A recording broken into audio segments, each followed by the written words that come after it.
Welcome to Smart Branding, a podcast dedicated to branding, naming, and domain names. I'm Tatiana Bonneau, and with my guests, we try to help you create and grow strong, memorable, and meaningful brands online. I believe time is one of our most precious assets, and so I want to thank you in advance if you decide to spend the next 30 minutes with us. I promise to do my best to make those worth it. Let's go. So today, our guest, Cassie, let's restart that. I don't have your surname. That's where I stopped. It's Spencer. Spencer. Let me just put it there. There we go. So today our guest is Cassie Spencer. She's a career coach, podcast host, and content creator.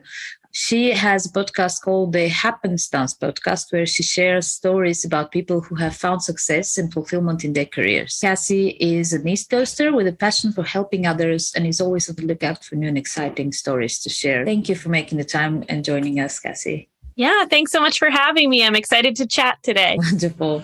So tell me a little bit about your background. How did you get to become a career coach? Yeah, so I have been in the career coaching space for over 8 years now, and kind of compared to a lot of career coaches, came up in a non-traditional way, in the sense that while I was in university as an undergraduate student, I found career coaching. I was working with career coaches at my university and more or less had that kind of aha moment of like, wait a second, this is a job and this is your job. And how can I do this thing that you're doing? And it just kind of fell in that moment where I was already the friend in the group who was reviewing people's resumes and making suggestions about different ways to job search and doing a lot of things that career coaches do. I just didn't know it was a job. So I found it very early compared to a lot of people, and went to graduate school with the goal of really pursuing career coaching as a path. And then throughout that experience, worked in a handful of colleges and universities, mostly on the East Coast, gaining experience in career centers and working with students on picking majors and finding internships and kind of establishing their career plans. And then also began freelance career coaching, which has then led to basically the past year of my life, where I've been 100% kind of all in on freelance coaching, really intentionally building out my brand and my coaching practices, podcasting, and all of that. Wonderful. And that's great that you touched on building your brand. Talk to me a little bit about that, about your brand. And I saw you have careercoachcassie.com as sort of the main hub where you promote yourself and people can learn about you. You also have a podcast you mentioned. So talk to me about how did that all came along? Yeah, so Career Coach Cassie kind of happened by happenstance, which then leads into the podcast. But I had been career coaching, and it just kind of fits with the alliteration that my first name is Cassie, and it fits well that people, even some of my friends were just kind of casually texting me and being like, hey, I need some Career Coach Cassie help, and kind of making that switch from, I don't necessarily need friend advice right now. I need like professional advice. Oh, that's cool. So that's kind of how it started. And it was about a little over 3 years ago, 3.5 years ago, that I decided I wanted to really start sharing a lot of the information that I had and start creating content around career coaching, mostly because I just felt like I had so much information in my brain and things that I wanted to share. And I was having these conversations with students and friends and others that felt applicable and that I wanted to kind of get out there. So the Career Coach Cassie page, and mostly Instagram, but has spread to other platforms, started there. And I also owe a lot of that credit to a student that I was working with at the time. We were doing kind of this career jumpstart before students came to university for their first year. They got to spend a week doing a bunch of different things to kind of get them into a career mindset. And it was more of one of our fun activities. We were having a campfire, and I was talking with one of the students, and something about Career Coach Cassie came up. And she just went off in the most fun way about how she loved that name. She could see all the things. She was joking about movies and action figures. And just really leaning into it. And I was like, oh, it's already a part of my life, this kind of career coach Cassie thing. But now this student that I've known for 4 days is excited about it and loves it and all these things. And I was like, okay, we really need to start this. So that really launched Career Coach Cassie, and it just kind of fits that it's what I do and it's who I am. So from a brand perspective, I mean, I feel like you can't go wrong in that way. Yeah, absolutely. And I love it's true that it gives that feeling of like, I'm expecting an animation with a little superhero that's, doing like little stories about it. You should do that. That would be fun, I have thought about some stories. Every time I think about kind of the origin of really starting like Career Coach Cassie as a page and content and that type of thing, I'm like, that comic idea, that superhero idea, I got to come back to that. Yeah, you have to. That'll be fun. So talk to me about your podcast. It has a very interesting name, and also, what do you do? What can people learn from it? Yeah, so the podcast is called Happenstance, and I really debated for a long time about what to name a podcast, what I wanted the focus to be. I knew I wanted to start a podcast. I knew I wanted it to be around career, but I didn't know how much I wanted it to be into like practical career advice, which is much more of what I'm sharing through the content I create and that type of thing.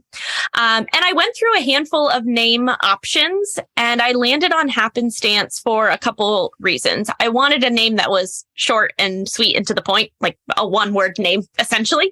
I also didn't want it to necessarily be like the Career Coach Cassie podcast, because it just felt a little bit different from like that lens of work that I do and the approach that I wanted to take to it. And then from my career coaching background, planned happenstance, or the happenstance learning theory, is a career development theory. And it's a theory that I learned about in grad school, really love and believe in. And it's a theory that's kind of followed me throughout my career. I've worked in offices and with teams that are quote unquote like happenstance based. That's the theory that the office subscribes to. And so as I really dove into thinking about how I wanted this podcast to be structured and the stories that I wanted to share on there, it was all based around happenstance and around the idea of looking at people's career paths and kind of looking at the elements of the twists and turns and the decisions they made and the opportunities that presented themselves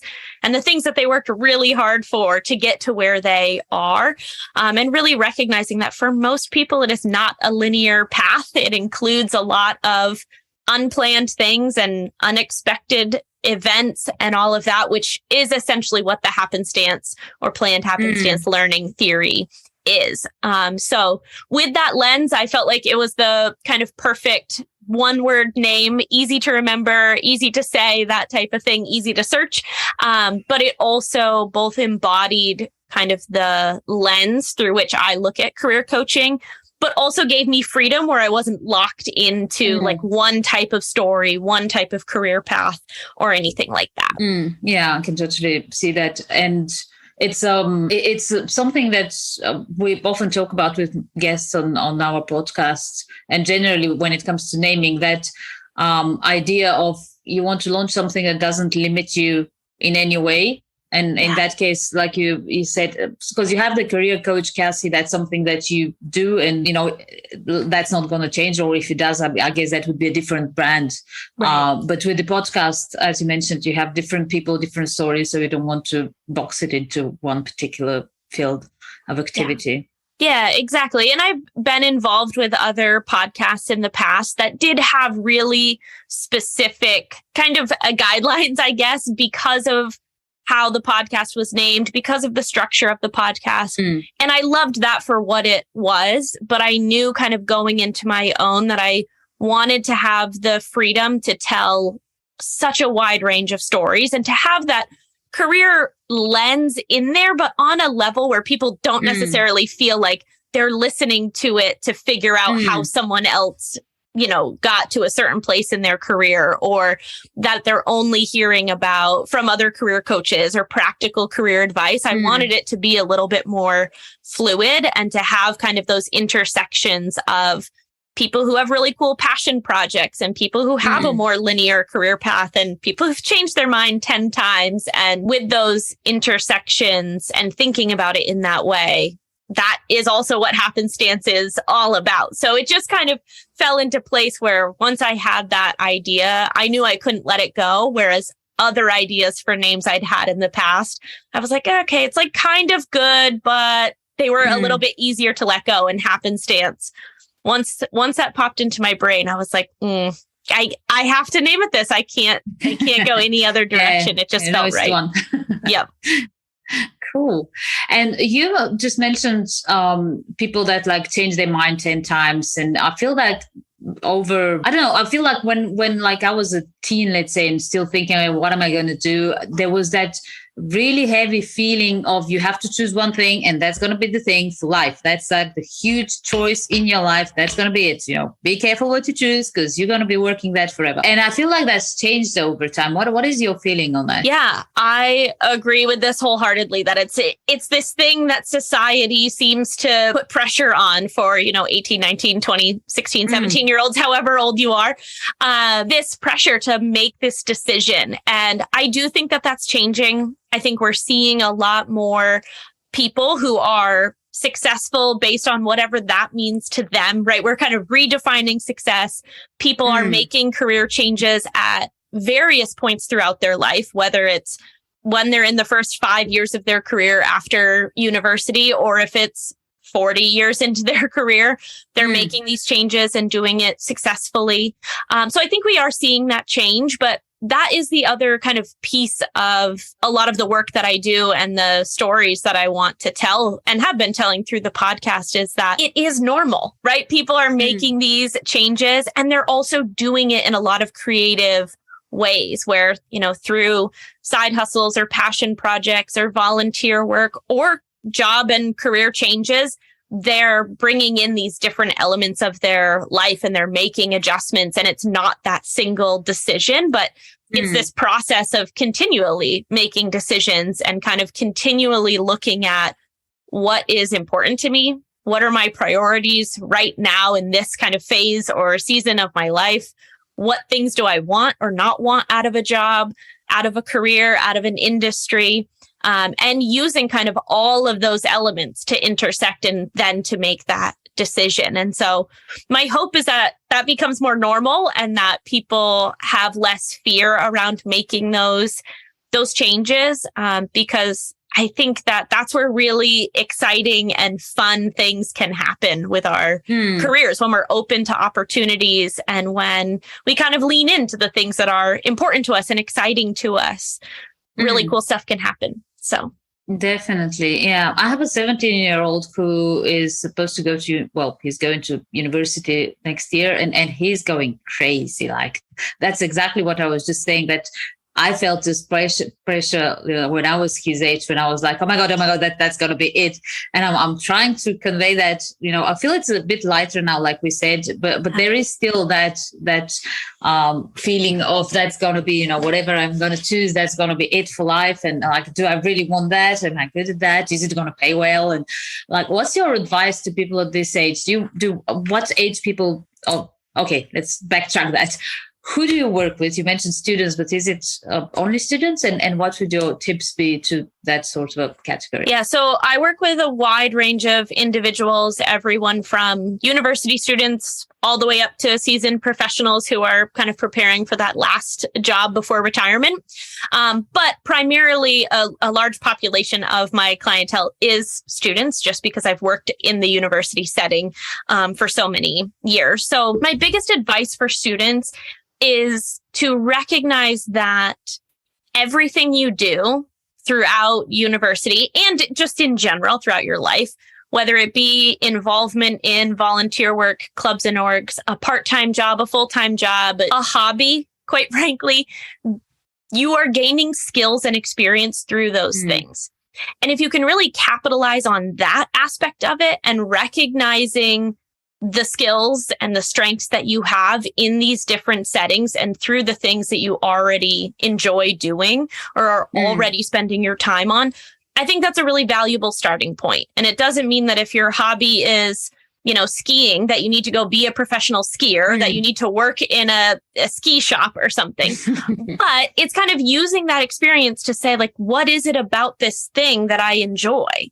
What are the elements of it that I enjoy? And using those pieces of information to then make the next decision. A lot of students also really, and I think really everyone, wrestle with the fact that they feel like they're wasting time. And I talk with a lot of students who kind of have that mindset of like, I don't want to waste any more time. I just want to know.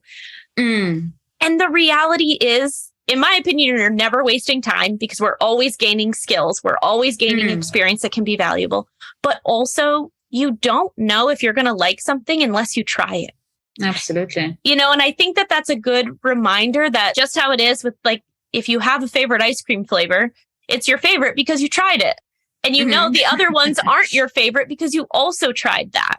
And your favorite flavor can change in 5 years if you try something new. So that's where I think it is really important to just try things and to recognize that the quote unquote trying of things can happen through, again, clubs and organizations, sports and team activities, part-time jobs, volunteer work, like class projects throughout your time at university. There's a lot of ways to try things. And then it's a matter of reflecting on, what did I like about those experiences? What did I not like? What are the things I want to do more of? And what feels like it comes easy to me?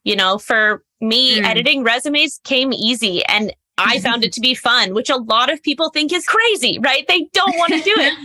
And that obviously led me to a very direct career path into career coaching. But I think there's other examples there where if you like writing, that doesn't mean you have to write a book, but there's lots of careers that involve a lot of that storytelling aspect and that writing aspect. And the same type of thing, if you like being more hands-on or outdoors or something else, like those are all starting points to make one decision and then to make additional decisions from there. Absolutely. Yeah, I can totally agree with that. And also, like you said, I mean, the fact that you're trying things, you have no idea how one thing leads to another. It's very funny because I think somebody smart said that once, but you can track things back and there's a very clear line when you're looking, backwards in the past, but you can never do that in the future. But that's kind of how things work. So yeah, definitely agree with that. And I was my next question was gonna be, what do you feel people get wrong when it comes to their career? Because you obviously talk to a lot of people and you've been around that space for quite some time. So I guess that would be one of the things people get wrong, not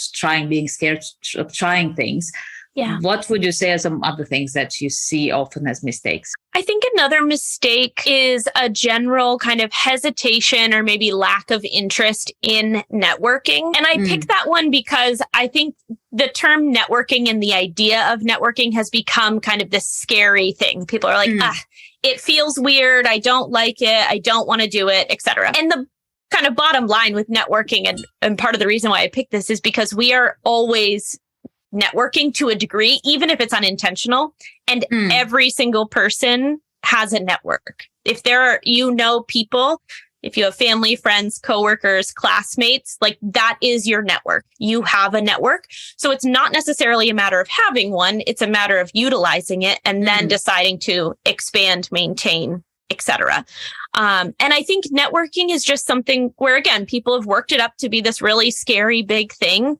But it can be boiled down to simply having conversations with people and having maybe more intentional conversations where you don't necessarily have to be asking for a job or an internship or something else, but it can be a question of like, so what do you do? Like just asking someone what they do. And I think it's funny sometimes that we have friends or the parents of our friends or other people in our network, the people we interact with on a daily basis. And you're like, but what do you actually do? I had a friend who I know that they work in IT, but this was like a couple months ago where I was like, but what do you actually do? Like people ask me and I'm like, I don't know. They work in IT and that's like the baseline, right? So it's like they're in my network. I probably should know that, but we're often just not having these intentional conversations. So it can be that baseline of like, what do you do? What is your job like? But it can also be a little bit more intentional of, how did you get into this path and learning how someone else got there to give you kind of that insider information. And of course, then there is another level of networking that is, more in line with networking for the purpose of gaining experience or getting a referral to the job. But I think a lot of people make the mistake in thinking that that is the only level of networking and not looking at those other opportunities to have intentional conversations, to maintain the network that they already have, and to think about it a little bit more from that like conversational and connection standpoint. Absolutely. Yeah, I agree with that. And I would say also as somebody who employs people, I feel like a lot of people are scared, like you said, just of reaching out and asking basic questions. Or the other end of it is sending some like pretty much spammy copy paste messages that are, and I'm like, no, I'm actually, I do a lot of things. Oftentimes I do need different people for different type of tasks. And I'm actually, how hard it is to find somebody suitable for a job. So most of the time I am open to, linking up with people who are good at what they do, but I'm not going to read some copy paste, I don't know, 10-page, whatever, so just be authentic, be honest, tell me what you do, show me you're good at it. And I don't see anything wrong with that. And I feel people are like on the two really opposite spectrums of that. Oh, I'm not going to do it because it's spam, and actually spamming you. Right. Yeah. And this is so important to talk about because there is kind of those two ends of the spectrum. And when you can find that middle ground of being authentic, genuinely having interest in what people are doing and wanting to learn about them. I always say to people, if you can approach networking from that learning lens and with a genuine interest to learn more about what someone's doing, people are very receptive to that. And people can tell, like, this is a copy paste message that 50 other people are getting, or they have written this specifically for me. And I think a lot of people too are kind of afraid of that like rejection with networking.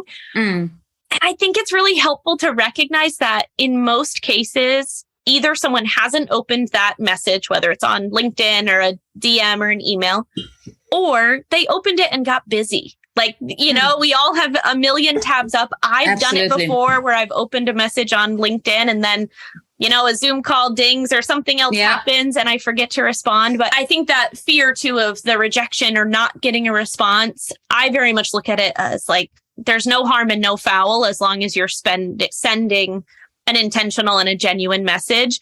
And the people who do respond, that's who you want to be talking to anyways, because they're also then genuinely interested in that interaction. And, there's so many platforms to get connected with people now and creative ways to network that it doesn't just have to be an email or LinkedIn. It can be through other platforms where you can start to develop a connection with someone through their content and that type of thing. And I think that's a really powerful way into networking right now that can be a lot more comfortable and kind of genuine and authentic.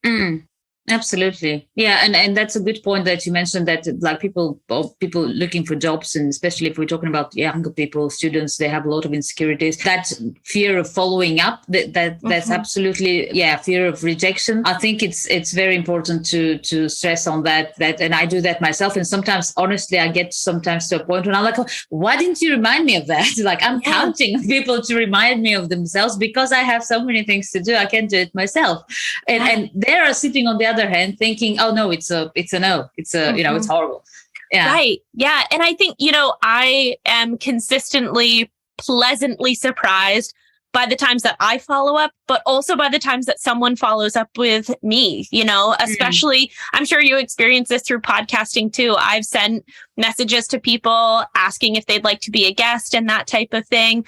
And sometimes there's no response. Sometimes there's a response right away. And then they kind of fall off with the responding and scheduling and that type of thing. And, I've had some instances where I could have easily just said like, oh, clearly they're not interested. And no. And then I've had other times where it's a quick message like, hi, so-and-so, wanted to follow up. I'd still love to have you as a guest, et cetera, whatever else I need to say in that message. And then I have a response and it's scheduled 5 minutes later. So it's also that payoff of like, I could stress myself out about that, or I could send a quick follow-up and just say, hey, want to check? And boom, then it's a win-win for everyone. Yeah, absolutely. Definitely. So we kind of touched up on you mentioned you work mainly with students because kind of that's where it all started. So that's how it's going. If for our listeners, if you give me a bit of an idea of what type of a profile, who can reach out to you for help? Yeah. So in addition to students, I also work through freelance career coaching with a wide range of individuals. I would say the vast majority of my clients are in that kind of midpoint in their career. Anyone who's maybe 5 to 10 years out of university, either looking to make a full career change, switching industries totally, or people who are more at that point of like, what's next, right? Maybe they don't want to make a drastic change, but they're kind of reckoning with that idea of like they've been in a job or two since university and kind of ready to take that next step, ready to move their career to the next level. So those are a lot of people who I work with, and the work that we do depends on the person, but really ranges from developing really effective materials in terms of resumes and CVs, LinkedIn profiles, and kind of optimizing those documents or platforms to work to their benefit. I do a lot of job search accountability coaching with people. So I find that for a lot of people, job searching is just not fun. And I recognize that. And a lot of people recognize that. And, needing kind of the strategies and support to develop a effective plan for job searching and to really work through that plan with people. And then, of course, I guess your more kind of stereotypical career coaching aspects in terms of interview coaching and networking coaching, updating documents like a resume, CV, that type of thing, more from that like tangible aspect. That was gonna be one of the last questions, but now that you mentioned CVs and social media profiles and all that, I definitely have a question on that, because obviously technology has changed and is constantly changing. Well, everything, but careers and how we look for jobs and what we do generally. How do you feel that has impacted how people present themselves? And also, if we're talking about that younger generation, that like I, for example, have a period of my life where I wasn't on the internet. Luckily, there's no trace of that. Yeah. But the people you're coaching now, that doesn't even exist. Like they're literally like, I'm sure their mums were posting, pictures of themselves in their nappies, since they were not even walking. So how does that affect how you present yourself online and how you look for a job and that whole process? Yeah, this is such a great question because there's so many sides to it. I think one of the best benefits of how technology's changed, the platforms and resources that we have, is that there is unlimited knowledge available to job seekers right now. And I really think about that, of course, through like Googling, there's unlimited knowledge, but I really think about it, especially from a LinkedIn lens. There's so many people on LinkedIn, more or less their entire career trajectory, the schools that they attended, the degrees that they have, the other experiences that they've been involved with are listed on there. And that is just such a wealth of information for anyone. And you can think about the biggest companies in the world and seeing who works there. And not just who works there, but what did they do to get to that role? What did that CEO of that company do to get there? And even on a smaller scale, if there's a company in your local area that you're like, I would just love to work there, or there's a brand that you're excited about, through LinkedIn, you can see essentially every employee and what they do, how they got there, what job titles they've held, all that type of stuff. So from this perspective of exploring our career options, thinking about the shifts and changes that we may make, a lot of students and young professionals question, like, how do I use my degree in these other settings? And there's just so many resources available on LinkedIn to see how people with incredibly similar backgrounds to you are doing the things that you're interested in. So that to me is such a pro of especially LinkedIn as a platform, but just the technology and access that we have is that you can gather so much information in that way, connect with people and network with people. You have access through these platforms to do that. So I see that as such an advantage. And I think along with that, we're also seeing this really interesting, I guess, shift in the last couple of years in particular with other social media platforms and seeing how people are sharing their career stories on platforms like TikTok or in Discord communities and in these other spaces. And that is just really fascinating to me too. I'll never forget that. I think it was maybe end of 2020, early 2021, something like that. I saw a student post on TikTok that essentially was just a video. I think she was like sitting in her university room or something and was like, hey, I'm interested in sports management. I don't know anyone in sports management. If you're interested in sports management, comment on this video.